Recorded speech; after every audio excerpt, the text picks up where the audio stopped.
Paving blocks ripped up and sewage ran down a high street. Severe thunderstorms flooded homes, businesses, and roads across Birmingham and Staffordshire after months when the region received only a third of its normal rain. A single day delivered more than a whole August's rain in one place, while fields and canals stayed locked in deficit. Will one downpour be enough to reverse months of mounting costs? Across Birmingham and Staffordshire, flash flooding damaged homes, businesses, roads, and transport links. In Chasetown in Staffordshire, floodwater lifted paving blocks in the high street and sent water and sewage flowing along the road, tearing up the surface and running the length of the town center. Lichfield recorded 72 millimeters in 24 hours, more than its entire August average in one day. 30 to 40 millimeters fell widely.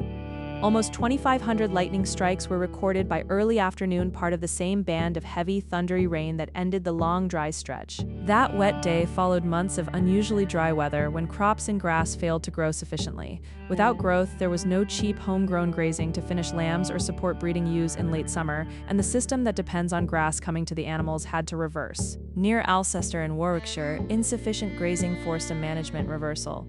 Lambs that should have been finishing on grass had to be fed, purchase feed, and breeding ewes had to be kept housed indoors, adding feed, bedding, and labor costs instead of grazing.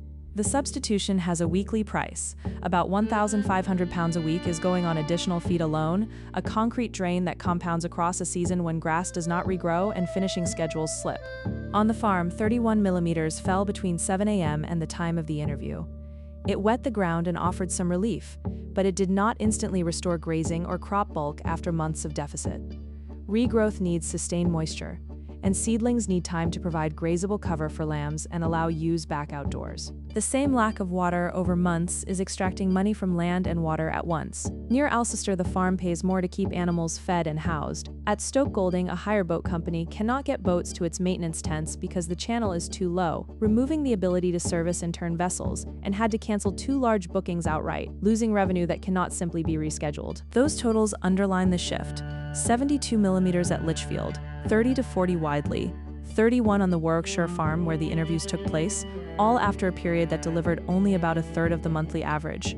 A sharp swing from deficit to deluge, not a steady recovery. A thunderstorm warning remained in force until 10 p.m. that night, with further unsettled weather forecast for the next day. And the bank holiday, forecasters warned, the unsettled pattern would continue, but the verified record presents the recent rain as only partial relief rather than an end to the pressure. So the question that opened this report is answered for now. 31 millimeters did not end the costs. Grass still needs sustained rain to regrow. Canals still need sustained inflow to regain navigable depth. The roughly £1,500 a week feed bill continues, and at Stoke Golding, access to maintenance tents and normal bookings waits on water levels rising. What remains unresolved is how long that recovery will take, how much additional rain will actually arrive through the bank holiday, what the 2 cancelled hire boat bookings cost in lost income and rebooking, and when grazing will be sufficient for lambs to resume finishing outside and for housed breeding ewes to return to the fields. Like and follow for more stories that matter.